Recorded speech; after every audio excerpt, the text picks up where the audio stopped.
Hello, yeah, hi, I'm back here again doing a video. I know I'm going to do a video now where I'm just going to talk. Um, I haven't done that in a long time. I know I was doing it at a certain point, a while back.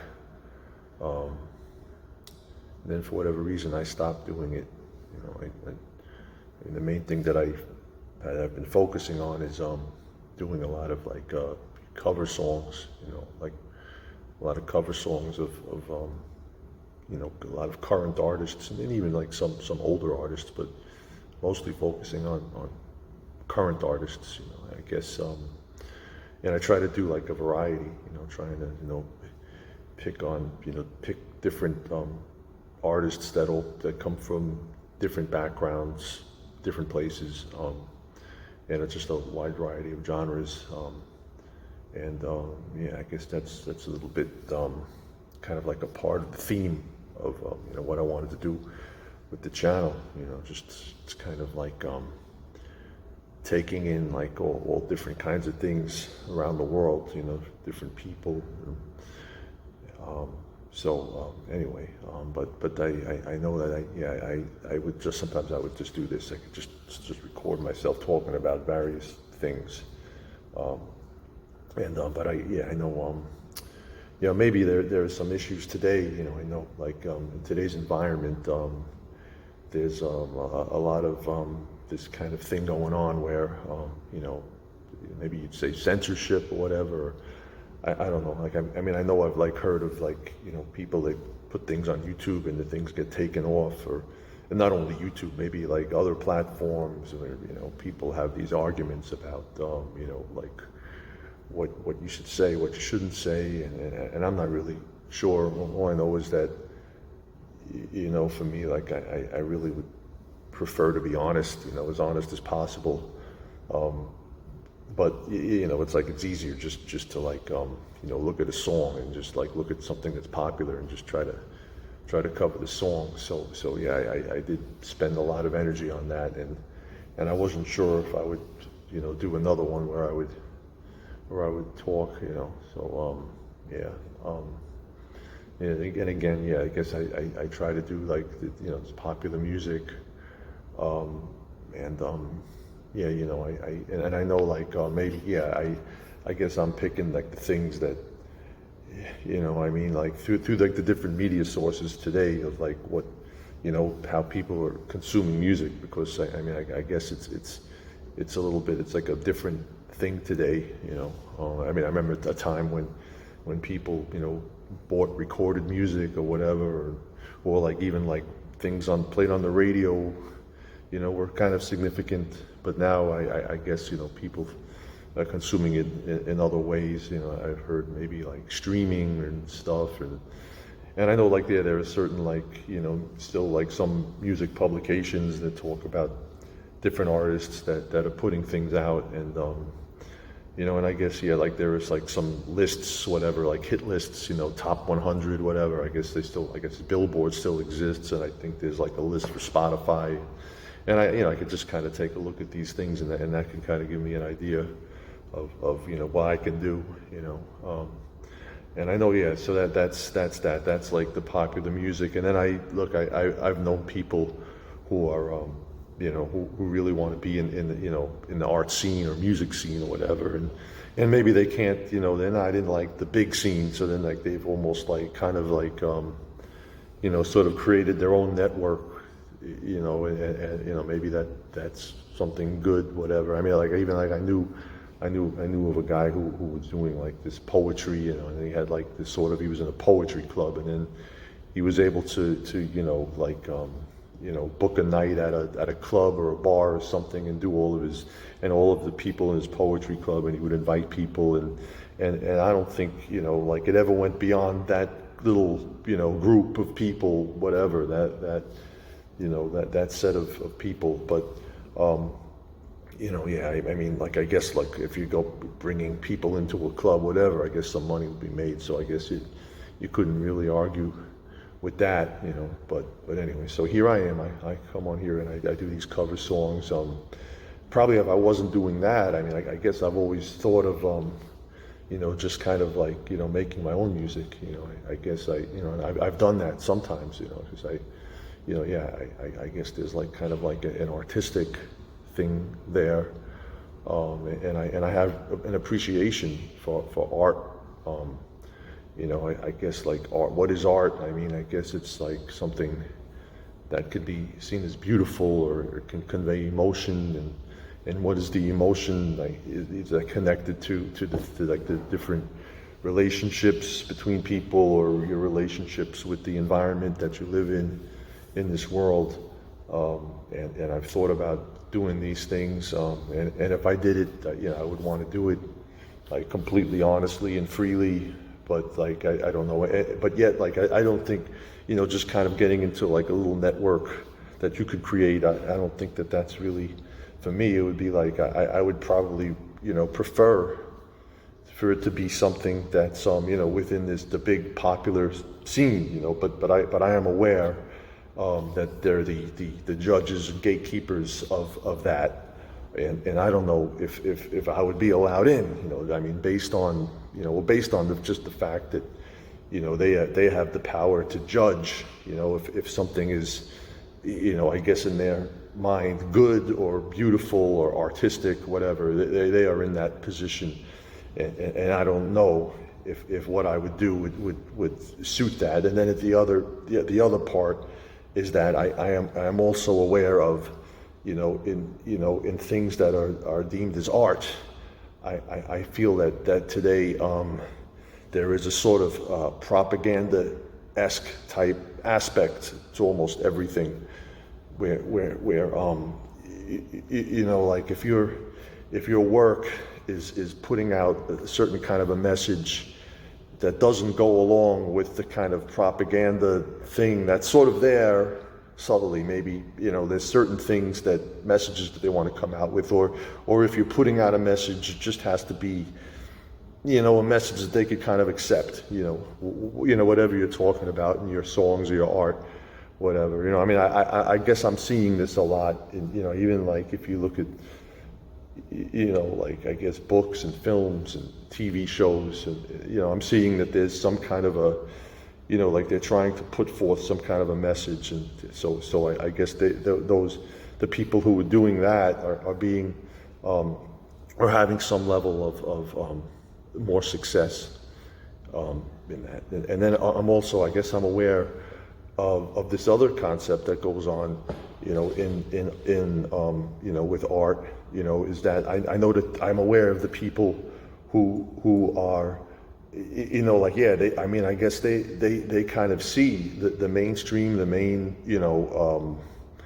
the world of the entertainment world, and maybe the world of the politicians, and the world of, just the popular world that people live in, and they're not, they kind of see it in a bad way. If maybe they see it as kind of like some, devil type influence or whatever, and I guess maybe these people might be more spiritual or religious, and they're kind of like in their own thing, even like, for instance, I mean, I know, like I've seen like some, like, even like on YouTube, I saw,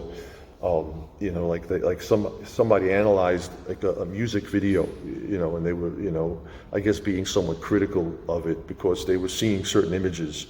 And maybe they would just kind of like, slow it down and just look at like one frame, and they would see an image, and they would interpret it as something, like they were putting out like some kind of a bad message or whatever, or even like something that's probably gone on, it goes on today, but even going on a long time, where, that you might take the audio of a song and you can play it backwards. Like maybe you'll hear some words being spoken and saying, maybe there are some messages in there, and some people are, like that they're not happy with this, and it could be very, something significant, or it could be something very insignificant, and maybe, like maybe people are consciously doing this, but maybe they're just doing it like kind of like as a joke, or maybe there's something more to it that they're trying to say, there's something bad going on, and I don't know, but I'm just aware of it, But I just want to explain that when I'm doing these cover songs, yes, I'm just, picking the popular songs that exist, and I'm not trying to look way beyond the surface of what I'm seeing there. Just saying that these people have their things that go on in their lives, whether it be like their love stories or their fights or their things with their environment or whatever, their problems and issues, and they're writing their songs about what happens, and people listen to it and they sing and they dance and they get into it, and they're, people are excited about music, and I'm just, I'm just joining in with it to be a part of it, and making, these cover songs on YouTube. And that's all I can say for that. Now what else did I want to talk about here? Yeah, I guess I would say that I guess still on my mind is the thing with the COVID, with the pandemic. I guess because it was like, it was like a thing that affected us in so many ways, and it's I guess it's a bad thing, and actually, like, for me, it's kind of like, it's a little bit, sometimes I have like these memories, and my memories, I'm sort of sorting out my memories. So sometimes I'm thinking of the memories like before, this whole pandemic ever hit, and I'm thinking of the memories like, after, so, and I think like, I can definitely say that, before, it was like, I had like a more like, optimistic spirit, whatever, because I just didn't see something like this coming. But now that it has come, and I don't know, like, some say that it is, that maybe it's we're getting past it, but some still say that it's, like it's still going on. I'm not really sure, but whatever it is, I mean, like, what it is as it's defined, it is it's like a disease, whatever, and it can do harm, but yet, but then, and just at that, of course, it's, that's bad, but it's like, but along with that, like, there's all this fear associated with it. And of course, fear can be useful. For example, like fire is dangerous. Like, you shouldn't like put your hand on a fire, you'll get burned, right? So you should be sort of afraid of it, afraid of fire. But then, like, some people can take fear and they can use it as a tool or weaponize it or whatever, and then it just gets to the point where, it's just a little bit like the fear like just gets a little bit out of hand, and maybe it's not always done on purpose. Maybe it's just people who just got too caught up in that fear, and they just can't get beyond it. And again, some maybe sometimes that fear is legitimate, but like that fear, whatever, it caused so many problems, because it can have like so much like economic impact, and then then like businesses can fall, people can lose their jobs, and then as a result of that, you can have all these other kinds of problems, like, of course, because people need the financial support to live, and then of course, if you're struggling, then it could lead to all the psychological issues that go along with that. So anyway, so it's just kind of like I'm still just sort of dealing with it. It's like a thing that I don't like, and I'm trying to get past it, but what can I say? I just wanted to kind of express that. And another thing I think about, again, like I've always thought, like right from the beginning, is I thought about like, where, like this, where did the whole thing come from? So I know that there was, like, originally they say it was a market, it's a market in China, Wuhan, China. And they said that it was possibly like from the animal, the bat, whatever, because there were live animals being sold, whatever, and they said, oh, you shouldn't do that, whatever. But then I guess they said that it was a different animal. They said it was a panolin, whatever. So there was that whole narrative, that came out. So so like, yeah, like, so let's say like here's the Earth, you know, and then like, so here, you pick like this thing happens, this terrible thing, but it starts from a point on the Earth, like say it starts like right there, say that's the mark. But then, of course, there was the other, then people were saying that maybe it came from a lab, right?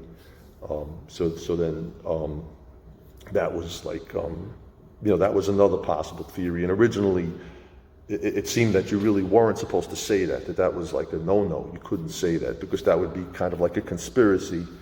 But then later, it was almost like accepted where people were saying, yeah, well, maybe it did. Authorities were actually saying that. And even I think I saw it on like, TV, like comedians, late night TV, kind of, talking about it, joking about it, about, where it came from, whatever, turning it into a sort of comedy routine. But it's really, yeah, I guess you could make light of it, but it's still, very troubling. But I think like really like the bigger question is like, when you talk about it, whether, so again, like here's the Earth and you have these 2 points of, which, strangely, they are very close. So if you have the Earth, they're very close. Actually, I want to, let me show you something. Okay, so basically, what I'm trying to get at is that, yeah, like they said that, like these 2 possible places, they said it was either this Wuhan seafood market, Wuhan South China seafood wholesale market, or the Wuhan Institute of Virology. Now I had heard somebody say that they were like across the street, but for me, like I have curiosity, so I actually I guess looked up get the directions from between the 2 places, from Wuhan Seafood Market to Wuhan Institute of Virology, and actually it's like a kind of a map comes up on the internet. It says it takes like 30 minutes. I guess that's 30 minutes driving. That's 21.2 kilometers, which I guess that's about like 13 miles. But like, I guess to me that's like if you're thinking about this terrible virus that plagued the world, I mean, and you're thinking that it came from like 2 possible locations. Well, I thought of like the so basically what I'm trying to get at is the point is so like let's say you have the Earth and you can have like these two points that are on the Earth. You can have 2 points a distance from one another on the Earth. So you can have 2 points that can be very close, or you can have a distance as far as possible, on the Earth. And so, well, I would think that first you have to consider the circumference of the Earth, which I believe is about 25,000 miles. So if you wanted to think of like the farthest distance between 2 points, I would guess it would be half of that circumference. So half of 25,000 would be, I guess, about, I know actually it would be 12,500, right? So I wanted to show you this. Okay, so anyway, so what I was thinking of is the idea that you have the idea of these 2 points where you have this terrible virus that originated, so you say it's coming from 2 possible locations, and like even to the point where somebody said that they were across the street, but actually I think it might be 13 miles, which in the bigger scheme of things is a pretty close distance, so it would be like kind of like, it would be, I would say it would be somewhat unlikely that they would be that close, when you're just thinking of these 2 possible random origins of a very terrible virus that would plague the Earth. But anyway, so I guess what I did was I found this thing that generates a number generator, which generates random numbers. So I chose the numbers between, like saying that, well, I guess the closest you could possibly be between the 2 points would be 0. And then I guess, like, again, approximately, like the longest distance that you could be between 2 points on the Earth would be 12,500. So I just started running this generator, and I, I mean, I would think that you're going to get like just random numbers in the middle, you know, maybe like 3,000, 5,000. And here we go. Just going to run this thing. And here's 9,000, about, you know, just running this thing, 10,109, 7,548, 7,989. So, you know, you kind of get the point that, you know, it would be rare to get like a very, very low number, which would mean that the 2 points were very close to each other. And so yeah, I just sort of wanted to make that point, you know, that yeah, just you know, like the idea that that the two possible origins of this virus are possibly like you know, they're very close. So that's odd.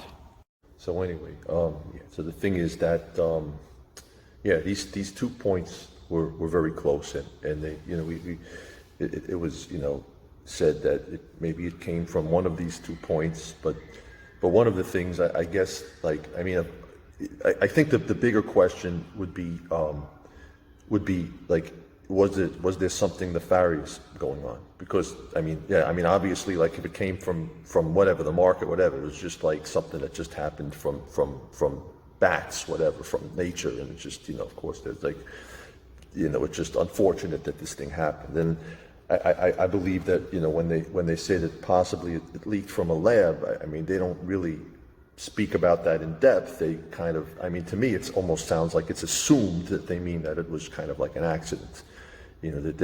But I think the question more would be, you know, which I haven't really heard any, you know, nobody really, when they talk about these 2 possible origins, that they don't say that there was something like nefarious, that there was something, you know, something bad going on, you know, and maybe it could have been, you know, one individual responsible for doing this terrible act of leaking this thing, or maybe it was a group, you know, some kind of a conspiracy or whatever, people that planned this. But I don't know, you know, but that's just, you know, like the more like the question that came to my mind. And I mean, I know that at one point there was some particular person calling it the China virus, you know, so there was like a, you know, that was sort of causing like a big, you know, kind of a, you know, it was a big issue, whatever, that people, you know, were saying that, you know, you shouldn't say that because, you know, you're making, you know, you're insinuating that you're accusing like China of you know, causing this problem. You know, but the person, of course, said, no, I didn't, you know, it came from there, so I wasn't saying that. But I don't really, you know what that meant. But if it were, you know, like coming like that, you know, it would almost like kind of like, you know, if it was something that came from, you know, it was like the Chinese government, I guess, you know, did this thing, it would almost be like kind of like an act of war, you know, because I mean, yeah, it's like it's just, you know, causing all of these problems and this devastation, and yeah, I mean, it would be, you know, it would almost be like a war, and I don't think it's such a crazy idea. I mean, I'm even like, I think like a few years ago, even though there was a documentary, I think it was called the Coming War on China.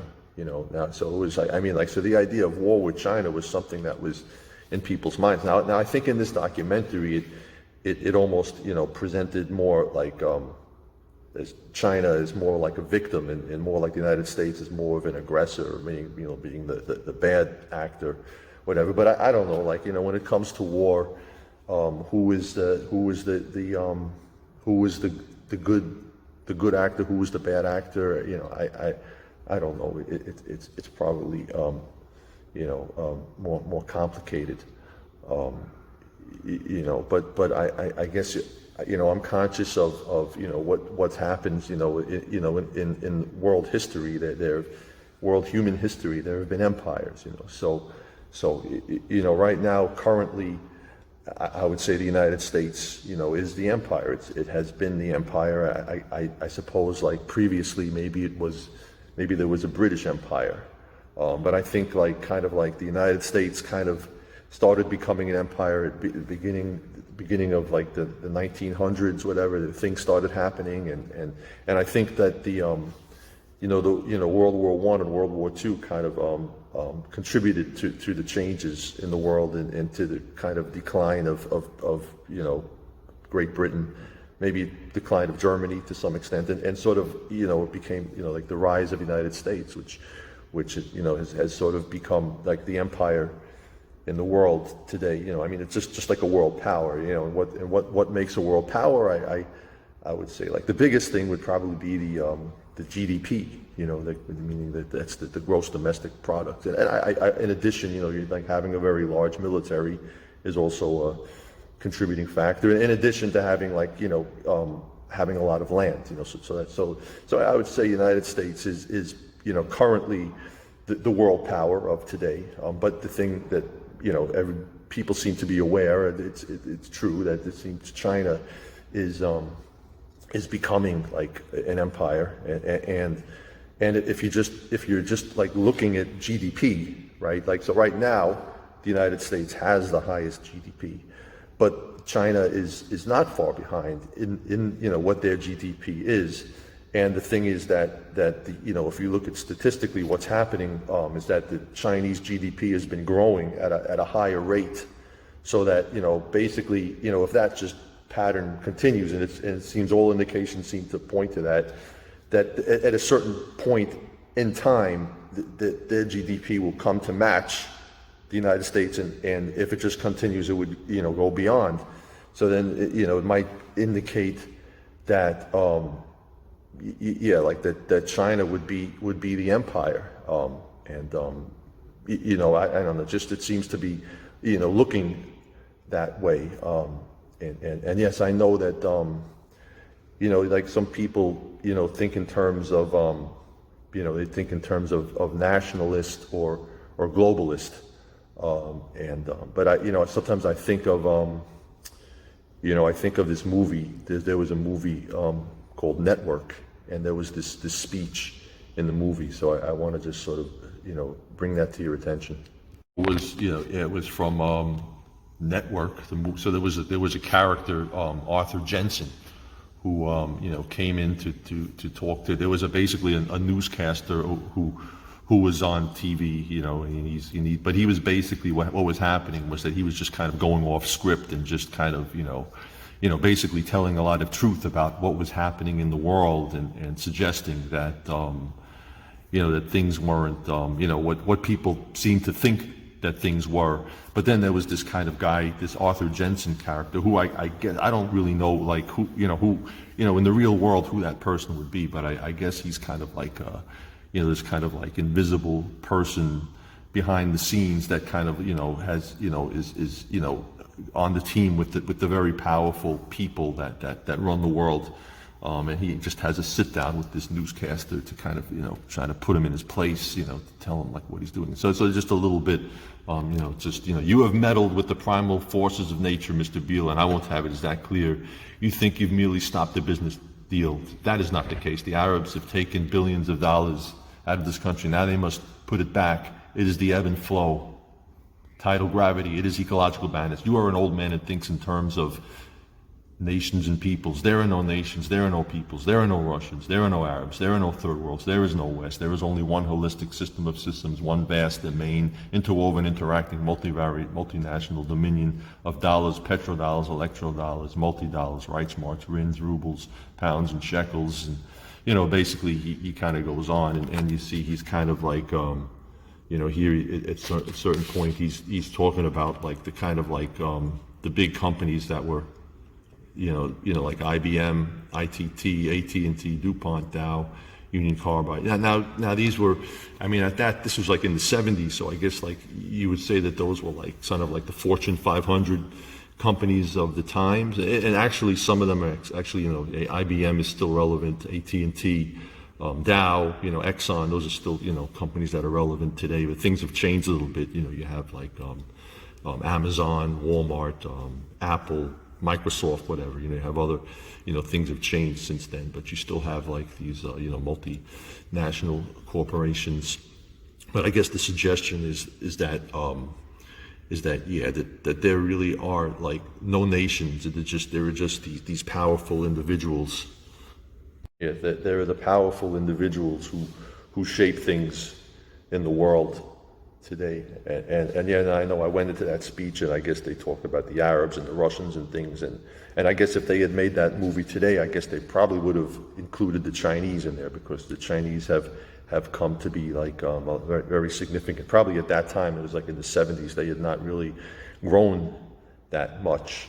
But anyway, like it seems to be like what is happening in the world, and there are powers that have like controls over many things, and what are the regular people to do who live on the earth, yeah, maybe they look at China, and again, I don't know if there's a war. I don't even really know what war is, and I think when it comes to war, there's a lot of money to be made in war. So I guess that's still like a big thing that still exists today, and it's a big industry. So I don't think war is going to be going away.